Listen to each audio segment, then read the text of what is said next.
Hello दोस्तों, welcome to my channel Knowledgeable Prince. और आज हम बात करेंगे W.B. यीट्स की पोयम लीड एंड स्वान के बारे में, जो कि उनके कलेक्शन द टावर में फीचर्ड हुई थी इन 1928 में।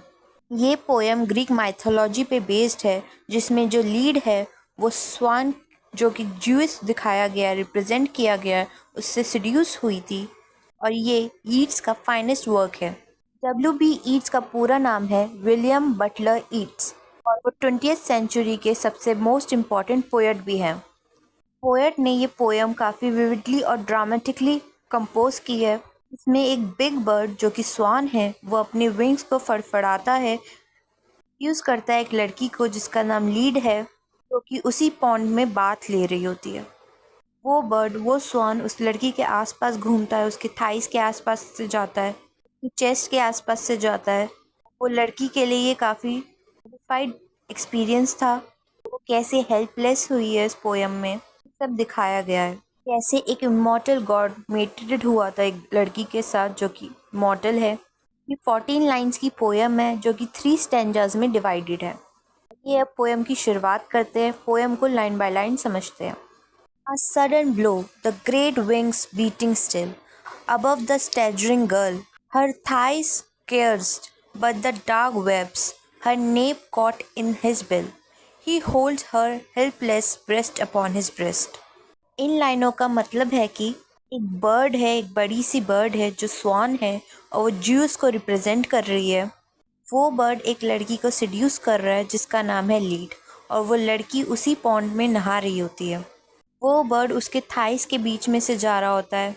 वो अपनी चोंच से उसके गले को पकड़ रहा होता है, अपने चेस्ट से उसके चेस्ट को लगा रहा होता है। और ये उस लड़की के लिए काफ़ी टेरिफाइड एक्सपीरियंस था। ये इन लाइनों में बताया गया है। आगे पोएट बोलते हैं, how can those terrified vague fingers push the feather glory from her loosening thighs, and how can body laid in that white rush but feel the strange heart beating where it lies. लाइनों में poet ने बताया है कि वो लड़की कितनी helpless है। वो अपने आप को बिल्कुल भी बचा नहीं पा रही उस बिग स्वान से, जो उसे सिड्यूस करने की कोशिश कर रहा है, उसके साथ मेट होने की कोशिश कर रहा है। उस लड़की की फिंगर्स काफ़ी डेलिकेट है, काफ़ी वीक है, जिससे वो उस बड़ी सी स्वान को पुश नहीं कर पा रही है, और इस वजह से वो रेजिस्ट नहीं कर पा रही है उस सेक्स एक्ट को। लीड भी सेक्सुअल डिज़ायर फील कर रही है, इस एक्ट में उसका साथ दे रही, कोऑपरेट कर रही है। थर्ड और लास्ट स्टैंजा में पोएट ने बोला है, a shudder in the loins एंगर्ड there broken wall, the burning roof and tower, and Agamemnon dead, been so caught up, so mastered by the brute blood of the air. Did she put on his knowledge with his power before the indifferent beak could let her drop? इन लाइनों का मतलब है कि जो sex act है lead और juice के बीच में, स्वान के बीच में, अब ये एक सेटिस्फाइंग कंक्लूजन पे आता है। वो दोनों एक दूसरे के लिए कुछ अलग फील कर रहे हैं, उनके अलग अलग डिज़ायर्स आ रहे हैं, और अब गॉड ने एक मॉर्टल लड़की के साथ मेट हुआ है, जिसकी वजह से उस लड़की ने एक बच्ची को जन्म दिया है जिसका नाम हेलेन है, जो कि आगे चल के ट्रोजन वॉर का रीज़न भी बनती है। और उस बड़ी सी दीवार का भी डिस्ट्रक्शन होता है उस लड़की की वजह से, जो ट्रॉय के नीचे है। ये बात लीड एक और बच्ची को जन्म देती है जिसका नाम क्लाइटामेनेस्ट्रा है, जिसकी वजह से एगमेमनन ट्रेजेडी हुई थी।